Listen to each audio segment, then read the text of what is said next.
আসসালামু আলাইকুম। আজকে আমি তৈরি করে দেখাবো কিভাবে ঘরে বসে খুব সহজে রেস্টুরেন্ট স্টাইলে তৈরি করা যায় মজাদার শর্মা সস। এটা বার্গার, মিট বক্স, শর্মা যে কোনো স্ন্যাক্সের সাথে খাওয়া যায়।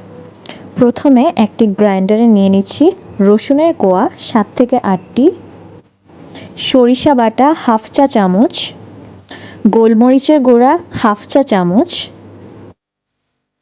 ভাজা শুকনা মরিচ বা চিলি ফ্লেক্স হাফ টেবিল চামচ, ভিনেগার 1 চা চামচ, লবণ 1 চিমটি, চিনি 1 টেবিল চামচ, টমেটো সস নিয়ে নিচ্ছি 1 টেবিল চামচ, 1 টেবিল চামচ পানি, সাদা তিল হাফ টেবিল চামচ, 4 ভাগের 1 কাপ দুধ,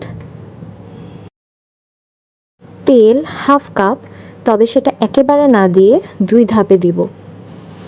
এবার সবগুলো উপকরণ একসাথে মিক্স করে নিই। এবার বাকিটুকু তেল দিয়ে আবার মিক্স করে নিব। সবশেষে সসটি একটি পাত্রে পরিবেশন করে নিই। ভীষণ মজাদার এই সসটি বানানো তো খুবই সহজ। আশা করি আপনাদের ভালো লেগেছে। ভালো লেগে থাকলে কমেন্ট বক্সে অবশ্যই জানাবেন।